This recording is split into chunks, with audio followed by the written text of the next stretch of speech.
4절입니다. 디모데후서 1장 4절 말씀입니다. 제가 봉독해 드립니다.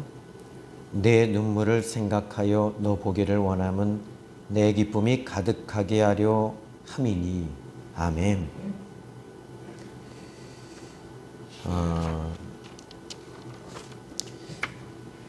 이충기 시인의 그 시 한 편이 있는데요. 한번 들려드릴게요. 눈물이 마음의 상처라는 것을 아는 사람은 없다. 눈물이 마음의 아픔이라는 것을 아는 사람은 많다. 그렇지만 눈물이 풀잎에 맺힌 이슬처럼 세상 사람들 눈에는 잠시 머물다 땅으로 떨어져 내릴 때 그 눈물 방울이 새 희망을 갖고 있다는 것을 생각하는 사람은 많지 않다. 때로는 눈물이 핏물이라는 것을, 눈물방울이 핏방울이라는 것을 생각하는 사람은 많지 않다. 눈물은 그냥 흘러내리는 게 아니라 눈물방울은 그냥 떨어져 내리는 것이 아니다. 1985년 플레이 교수님이 쓴 책 가운데 눈물의 신비라고 하는 책이 있습니다. 그런데 이 눈물의 신비에는 지속적으로 눈물을 흘리는 사람, 또 우는 사람, 감성과 감정이 풍부한 사람들이 암에 걸릴 확률이 울지 않는 사람에 비해서 걸리지 않을 확률이 아주 높대요. 그래서 이 1985년에 쓴 그분의 책이 베스트셀러가 됐어요. 이 눈물을 보니까는 98%가 물로 형성되어져 있는데 단백질이 0.4%, 그리고 글로불린, 그리고 라이시신, 베타나신, 염화나트륨, 자임, 탄산나트륨, 인산염. 그런데 이 모든 이 눈물에서 이 여러 가지 기능이 있는데 면역 기능이 있어요. 그래서 근데 억지로 이게 눈물이 납니까? 근데 대부분의 우울증을 으로 고생하시는 분들의 특징을 보면은 눈물이 메말라 있어요. 공황장애 역시 마찬가지입니다. 여러분, 사람마다 이 특징이 있더라고요. 제가 목회를 한 30년 넘게 목회를 하다 보니까 이 어떤 성도님들은 참 사랑이 많으신 분이 계세요. 그래서 또 얼마 전에 소천하신 저희 장모님은 그분의 별명이 기도 할머니이셨어요. 기도로 사신 분이에요. 그리고 돌아가시기 몇 시간 전에도 교회에서 혼자 새벽 기도하시고 철야하시고, 그리고 2주 전에 그렇게 소천하셨어요. 심정지로 소천하셨죠. 그런데 또 제가 이제 섬겼던 목사님 가운데도 이 사랑이 많으신 목사님이 계셨고, 또 학자가 있었고 부흥사가 있었어요. 그런데 각기 사람들마다 이렇게 제가 만날 때마다 이 색이 다 있더라고요. 그리고 그 색깔이 있고 성격과 성품이 있고, 이분에게는 내가 배울 것이 많다. 이분을 통해서 내가 많은 것을 배워야 되겠다 하는 목사님도 계셨습니다. 마찬가지로 여러분들은 어떤 색깔을 가지고 계십니까? 또 어떤 신앙과 어떤 믿음을 가지고 계십니까? 이 바울이 기억하는 디모데는 어떤 사람이었을까요? 바울에게 있어서 이 디모데는 참 아들이었고 믿음의 아들이었으며, 또는 그는 이 바울에게 있어서 디모데는 그의 제자였습니다. 디모데후서를 지금 새벽마다 강의하고 있는데, 디모데 전서는 이 1차 투옥 당시에 이제 썼던 성경이라 여러 가지 여유가 있어요. 근데 이 디모데후서는 바울이 2차 투옥에게 먼저 이 1차 투옥에서 그가 노임을 받고 이제 감옥에서 나와서 그는 더욱더 활발하게 사역을 감당합니다.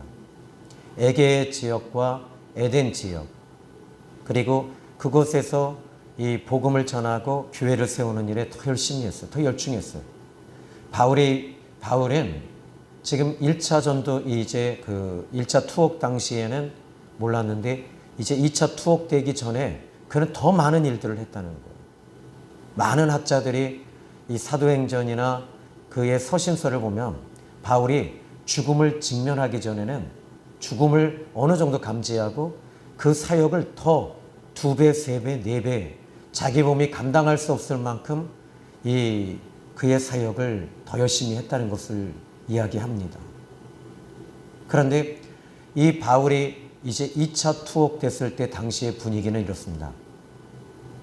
이 1차 투옥 당시에 로마에 투옥됐을 때는 셋집에서 사람들이 이렇게 찾아와서 이야기를 나누고 또 권면도 하고 위로도 해줬어요. 그런데 2차 투옥 당시에는 이 2차 투옥 당시에 감옥을 가보면 토굴인데 사람 혼자 들어갈 수 있는 이렇게 조그마한 1m, 한 1m 30 정도밖에 되지 않는 그런 지하 동굴 토굴입니다. 거기에는 직접 들어가 보면은 빛이 아주 조금 들어와요. 그리고 그곳에서 이 들어가서 나온 사람이 별로 많지 않을 정도로 이 아주 중범, 이 큰 죄를 지은 사람, 사형수들만 거기 들어가는 이 감옥입니다. 그런데 그곳에서 바울은 이 디모데후서를 기록했다는 것입니다. 그러니까 신앙생활은 내가 좀 더 좋은 장소, 좋은 여건, 좋은 환경을 통해서 내가 믿음이 자라는 것은 아니다라는 걸 알 수 있어요. 대부분의 초대교회는 환경이 그렇게 녹록하지 않았습니다. 여러분, 우리 생명의 샘 교회가 4층까지 올라오시는데 얼마나 힘드세요? 그런데 바울 같은 경우에는 지금 그 토굴에서 편지를 쓰고 있습니다. 지금처럼 이런 종이가 아닙니다. 파피루스나 또는 양피지였을 거예요. 양피지의 성경이 지금도 이제 이렇게 익혀지고 있는 거잖아요. 그런데 이 양피지가 그 지하 이 감옥 토굴 속에 누가 가져왔을까라고 했을 때 누가라고 하는 이 제자, 누가라고 하는 바울과 함께 사역했던 사역자가 많은 돈을 주고 그 안에 간수들에게 이 양피지와 먹을 갖다 주었습니다. 바울은 신음하면서 이 디모데후서를 기록하고 있습니다. 그런데 그는 지금 이 디모데후서 자체가 가지고 있는 색깔이 무엇이냐면 지금 유언장 같은 유서의 양식을 가지고 있다는 것입니다. 바울이 이제 어느 정도 자기 자신이 죽음을 감지하는 것이 이 디모데후서에 보시면은 그 4장 8절의 말씀, 뭐 4장 그 6절에 전제와 같이 내가 벌써 부어지고 나의 떠날 시각이 가까웠도다. 이제 우리는 나를 위하여 의의 면류관이 예비되었으니 주 곧 의로우신 재판장이 그날에 내게 주실 것이며 내게만 아니라 주의 나타나심을 사모하는 모든 자에게로다. 그러니까 이 바울이 지금 자기 자신이 이제 이 하나님 나라에 가게 된다는 것을 알고 있었던 거죠.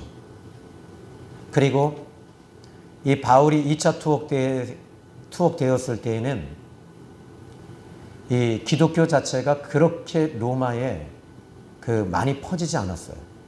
근데 2차 투옥대 당시에는 기독교 자체가 많은 사람들이 이 예수님을 믿고 돌아서기 시작을 했습니다.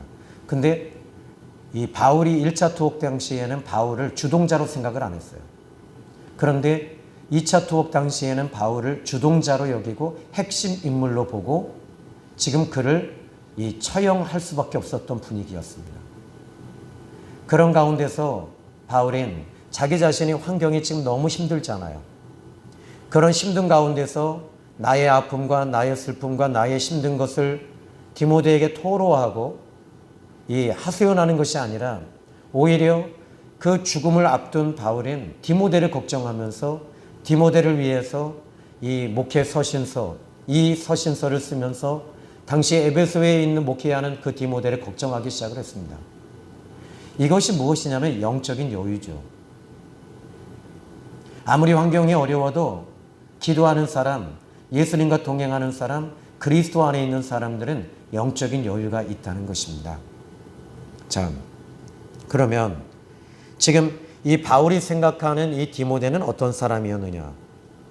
바울은 이 디모데를 각별한 사람으로 여겼고, 이 바울은 이 디모데가 지금 여기 오늘 본문에 너의 눈물을 생각했다. 그런데 이 디모데는 눈물의 사람이었다는 것을 알 수 있습니다. 그런데 그냥 어쩌다 한번 울었기 때문에 이 디모데를 너의 눈물을 생각했다라고 하진 않았을 것 같아요. 디모데의 이 마음, 심장, 마음판에는, 이 바울의 마음판에는 디모데가 통곡하며 울었다는 것을 알 수 있어요.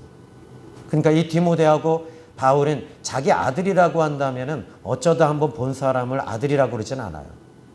깊은 교제를 가지고 예수님 안에서 자기 자신이 낳은 아들 이렇게 말할 정도였으니까 많은 시간들을 디모데와 바울은 교제를 가졌습니다. 교제를 가지면서 이 교제를 가질 때 이 디모데는 울면서 기도하는 모습을 너무 많이 본 거예요.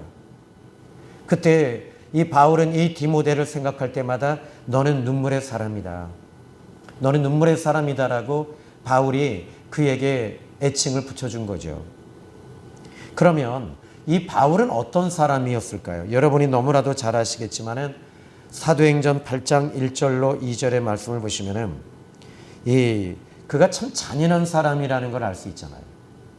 그래서 스데반 집사님 7장에 스데반 집사를 처형할 때도 그 안에 이 돌로 쳐 죽이는 장본인이기도 했고요. 또 8장 1절로 2절에 3절에 그리스도인들을 다메섹 공회에 잡아오기 위해서 그가 지금 이방 나라까지 쫓아가며 아주 이 율법에 열정적인 사람이었습니다. 그리고 이 사람은 잔인한 사람이었고요.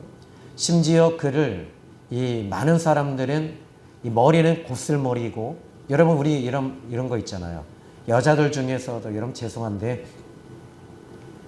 인신 공격하는 건 아니고요. 이 머리가 곱슬에다가 입에는 옥리, 그리고 무슨 성이요? 거시기성. 이런 사람들은 고집이 보통 고집이 아니거든요. 자기 주장이 엄청 강하고 자기 모든 것들을 대로 안 되면 이 주변 사람들을 막 공격하는 거예요. 그런데 이 바울 같은 경우가 그런 케이스에 목이 좀 짧았다라고 이 외경에서 바울에 대해서 그 외모를 그렇게 얘기를 하더라고요.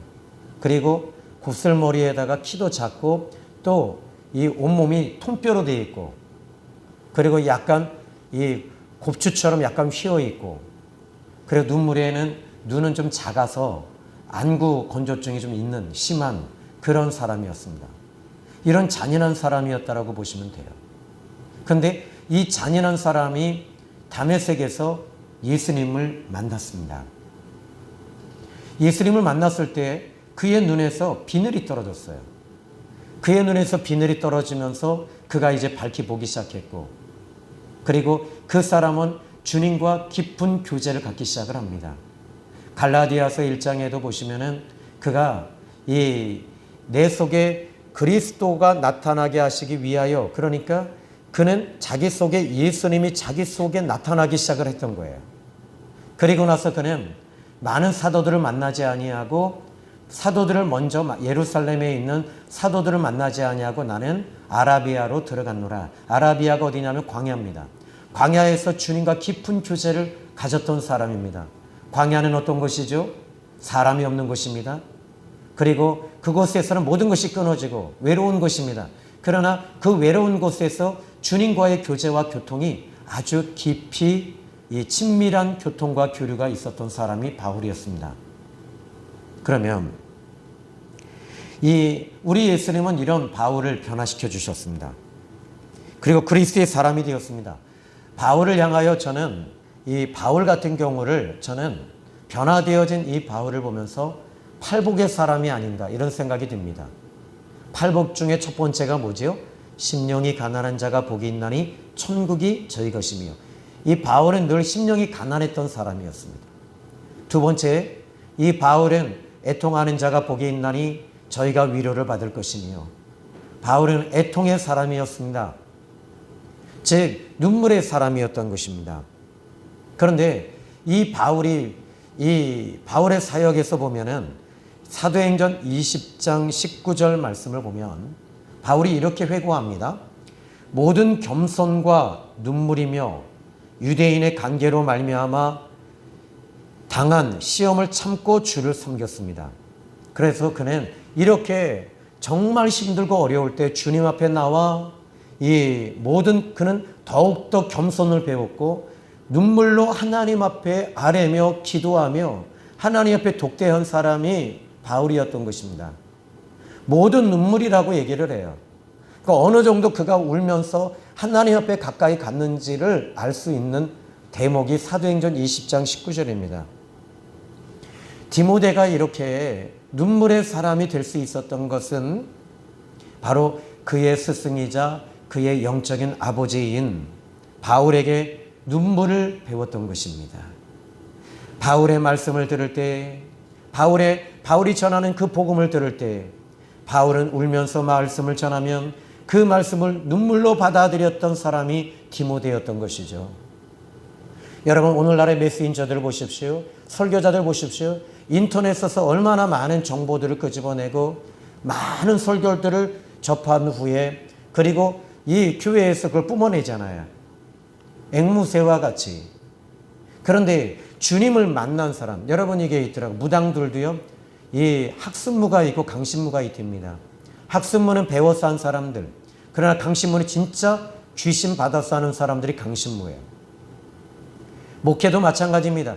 성령이 임하고 기름 부으심과 임재가 있는 사람하고 그냥 신학교에서 배워서 설교를 배우고 신학을 배우고 그리고 또 박사학위 그렇게 받아서 목회하는 사람들 보십시오. 그런데 신기하게도 강단이 메말라 있다는 거죠.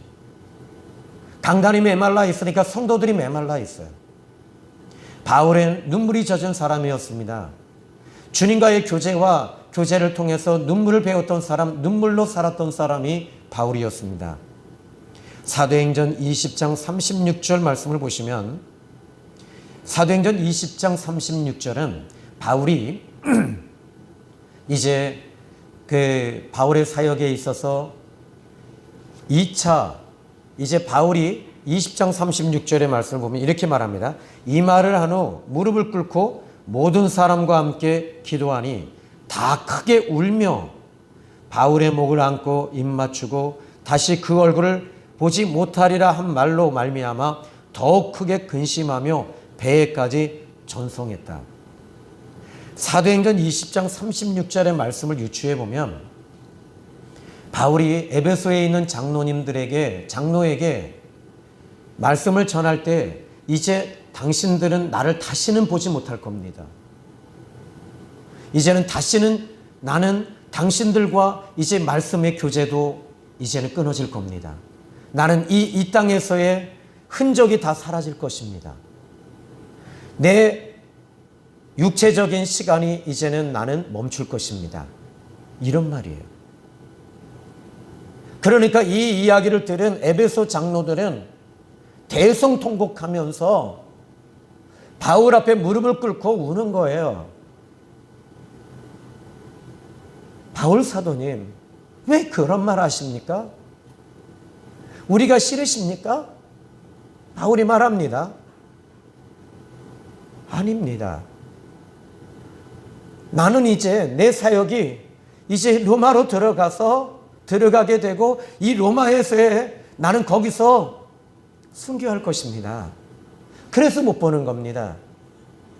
그래서 에베소의 장로들이 만류합니다. 사도님, 사도 바울 선생님, 가지 마십시오. 우리가 여기서 우리 같이 목회하고 많은 영혼 돌리면 되지 않을까요? 바울이 말합니다. 사도행전 20장 24절에 나의 달려갈 길과 주 예수께 받은 사명 곧 은혜의 복음을 증거함을 마치려 하면은 나의 생명을 조금도 나는 귀하게 여기지 않습니다. 그때 그 자리에 누가 있었을까요? 에베소잖아요. 에베소에서 목회한 사람이 누구죠? 디모데였어요. 그 자리에서 장로들이 대성통곡할 때 창자를 끊으면서 통곡하며 울었던 사람이 디모데였어요. 아버지와 같은 사람, 내 부모님과 같은 사람, 나를 영적으로 이끌어준 그 스승님이자 선생님이자 내 아버지와 같은 그 바울이 이제 다시는 너희들의 얼굴을 보지 못한다는 그 이야기를 듣고, 디모데는 자기 인생의 핵심의 가장 중요한 기둥이 바로 바울이었는데, 그 바울이 이 이야기를 하면서 장로들이 통곡하고 디모데가 그 자리에서 통곡을 한 거예요. 바울은 눈물의 사람이었습니다. 그 바울의 눈물이 디모데를 그렇게 아름다운 제자로 만들었던 것이죠. 그렇다면 이 바울은 누구에게 이 눈물을 배웠을까요? 시브리서 5장 7절에 보니까 시브리서를 많은 이 성경 신학자들이 한결같이 하는 이야기가 있습니다. 이 시브리서는 저자불명이다. 그렇지만 이 시브리서 문학적인 장르와 패턴과 이 양식을 봤을 때는 사도 바울의 서신서가 분명하다라고 얘기를 합니다. 그러면 시브리서 5장 7절에 시브리서 기자가 바울이라면 이렇게 고백합니다. 그분은 육체에 계실 때, 여기에 그는 누구입니까? 예수님이십니다. 예수님이 이 땅에 영원전에 계셨던 그 2위 되시는, 삼위일체 가운데 제2위 되시는 예수님은 영원전에 계셨습니다. 영원전부터 계셨고, 그런데 2000년 전에 사람의 몸을 입고 이 땅에 오셨습니다. 오신 것은 당신을 주시기 위해서 오신 것입니다. 육체에 계셨습니다. 그런데 그는 육체에 계실 때 어떻게 했는가? 시브리서 기자가 말합니다. 심한 통곡과, 여기에 그냥 통곡이라고 하지 않습니다. 저는 이 헬라어로 보니까 이 통곡이라는 단어를 보니까 클라우게라는 단어를 쓰고 있는데, 이 부분을 많은 사람들은 이 신약 성경에 헬라어로만 기록이 되어져 있기 때문에 시브리어를 잘 몰라요. 근데 이 통곡이란 단어를 이 시브리어로 다시 한번 살펴봤어요. 살펴봤더니 바카 이렇게 2번 나와요. 통곡이란 단어가 바카, 이거 뭐냐면 이 통곡이란 단어 자체가 심히 울다를 2번 반복해서 이야기하고 있어요. 바카. 그런데 이 심한 통곡이란 단어, 그런데 여기 심이 아주 심하다라는 말이 뭐냐면 내 심장이 찢어질 정도로 통곡을 말하는 것입니다. 그러면 예수님은 이 육체에 계실 때 어떻게 하셨느냐? 예수님의 삶을 시브리서 기자는 그렇게 하나로 묶었어요. 심한 통곡으로, 눈물로 사셨다는 거예요. 예수님은 이 땅에 사시면서 눈물로 사셨습니다. 어떻게 눈물로 사십니까? 하나님 아버지와 예수님과의 관계가 늘 애통으로 젖어 있었던 거예요. 하나님 아버지를 읽으셨던 거예요. 바울은 예수님을 통해 눈물을 배운 사람이에요. 예수님을 만나서 자기 자신을 자랑하고 간증하고 돌아다니고 이야기하고 이런 것이 아니라, 바로 예수님을 만나는 순간에 그의 눈에 비늘이 벗겨지면서 그의 영적인 눈물이 회복이 되어지고, 은혜의 눈물이 회복이 되어지고, 하나님을 바라보는 눈이 달라지고, 그의 인생이 달라지기 시작했습니다. 오늘 이 바울을 보십시오. 시브리서 5장 7절에 심한 통곡과, 또 그 다음에 나오는 단어가 뭡니까? 눈물로. 예수님은 심한 통곡과 눈물. 그런데 시브리서 5장 7절을 왜 이 5장 7절의 문맥상 살펴봤을 때, 감담산에서 예수님은 십자가를 지시기 전날 밤으로 학자들은 추정합니다. 예수님이 왜 그러면 십자가를 지시기 전날 왜 이렇게 심한 통곡으로 왜 이렇게 심하게 우셨을까요? 왜 이렇게 심한 통곡을 하셨을까요? 십자가의 모진 고통이 아파서, 억울해서, 슬퍼서 우신 것이 아니었습니다. 하나님 아버지의 마음을 읽으셨던 거지요. 하나님 아버지의 마음을 읽었던 바로 우리 예수님은 그때 심한 통곡으로 울고 계시는 것입니다. 하나님 앞에 섰을 때 우리 예수님은 아버지 하나님을 부르며 아버지 부르시고 계시는 우리 예수님, 심한 통곡으로 울고 계시는 그 주님의 모습이 지금 이 자리에 보이지 않으세요? 감남산에서 무릎을 꿇으시고 손을 조아리시며 아버지 하시며 심하게 통곡을 하시며 울고 계시는 그 주님의 모습을 그 제자들은 봤던 거죠. 아니, 우리 예수님이 왜 저렇게 우시지? 도대체 이유가 어딨지? 그런데 예수님은 심한 통곡으로 울고 계십니다. 눈물이 줄줄 흐르며 당신의 옥체의 눈에서부터 눈물이 줄줄 흘러내리는 주. 그리고 주님은 시브리서 5장 7절에 말합니다. 하나님은 어떤 분이십니까? 하나님은 아플 수 없는 분이시잖아요. 시간과 공간을 뛰어넘는 분이 하나님이시잖아요. 근데 그 하나님이 시간에 매이시고 공간에 매이셔서 이 땅에 사람의 몸을 입고 이 땅에 오신 목적은 바로 여러분들과 저와 온 인류를 사랑하셔서 이 땅에 오신 것입니다. 여러분, 그 십자가의 사랑이 여러분에게 지금 주어진 것입니다. 여러분이 하나님의 자녀가 됐다는 것은 육체에 계신 그 예수님이 오셔서 우리를 위해 십자가에 죽으시고 그 십자가의 피를 통해 죄사함을 받고 우리가 하나님의 자녀가 된 것입니다. 여러분들이 그냥 와서 오늘 내가 복 받고 가야지, 내가 무엇인가 복 받아야지, 문제 해결 받아야지, 나 치유 받아야지, 이것이 아니라 그 십자가의 피의 눈물의 사랑을 우리가 받고 이 자리에서 하나님 앞에 예배하고 독대하는 거 아니겠어요?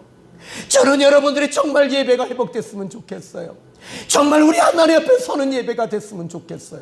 판단하는 것이 아니라 정말 주님 앞에 섰을 때 하나님의 은혜가 여러분에게 임하면 임할수록 그분의 아픔이, 그분의 고통이 여러분에게 주어질 때 여러분 속에서 나오는 그 외마디의 외침은 아프다.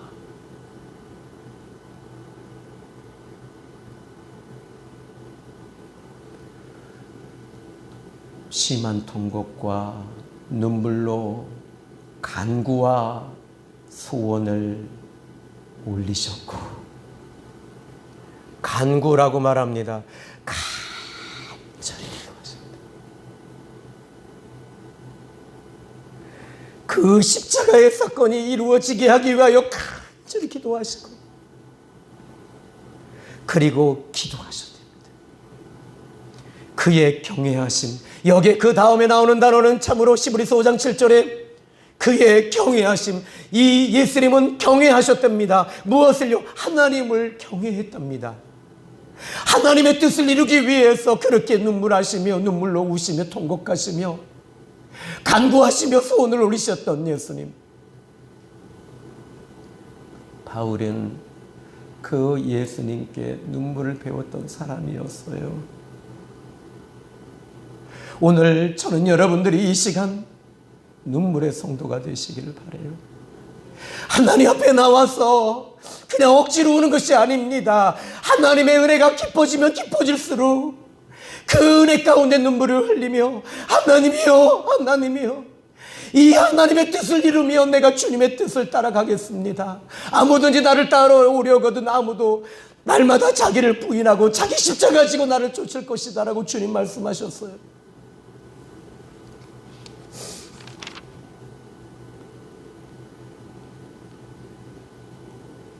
오늘 우리 예수님의 통곡소리가 이곳을 채우고, 바울의 통곡소리가 여기를 채우고, 디모데의 통곡소리가 여기를 채우고, 제 통곡소리가 이 성전을 20년 가까이를 여기를 채웠습니다.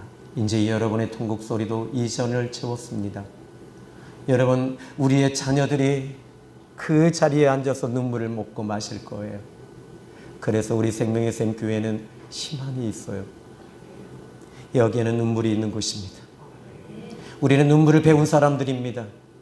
눈물을 먹고 자란 사람들이었기에 여러분들은 또다시 여러분의 자녀들에게 눈물을 줄 것입니다.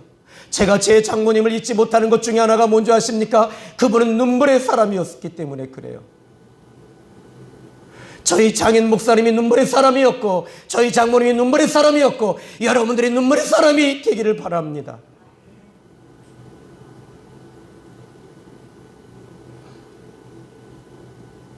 눈물의 소리가, 눈물 떨어지는 소리가 지옥을 허문다는 사실을 아십니까? 위필드 목사님이 눈물에 떨어지는 그 소리는 천둥 번개와 같이 지옥의 그 터널을 무너뜨리고 사단의 머리를 끊어버리며 사단의 괴교를 회파하는 능력이 있다고 위필드 목사님은 말씀하셨습니다. 여러분, 하나님 앞에 서십시오. 바울은 디모데후서 1장 4절에 이렇게 말합니다.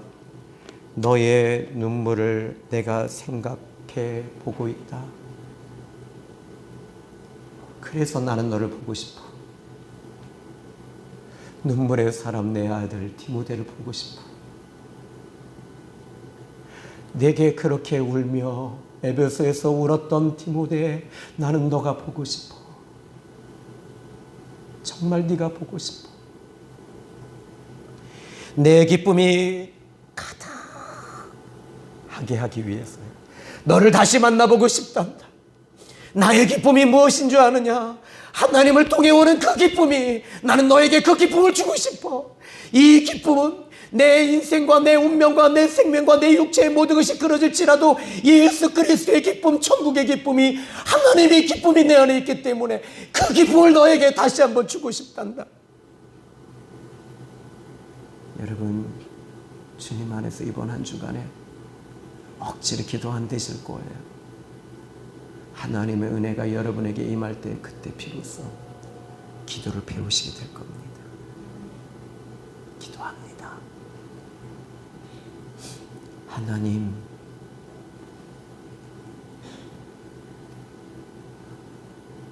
디모데는 바울에게 눈물을 배웠습니다. 바울은 예수님에게 눈물을 배웠습니다. 이제 우리 생명의 샘 교회가 눈물의 샘 교회가 되게 해 주십시오. 우리 생명의 샘 교회를 이제는 이름을 바꾼다면 눈물의 샘 교회가 되게 하여 주셔서 우리 주님의 눈물로 채우고 성도들의 눈물로 채우고 아버지와 어머니의 눈물로 채웠을 때 그 자녀들의 눈물로 또다시 그 자리에서 채워나가는 우리 눈물의 샘 교회가 되게 하여 주옵소서. 예수님의 이름으로 기도 올렸습니다. 아멘.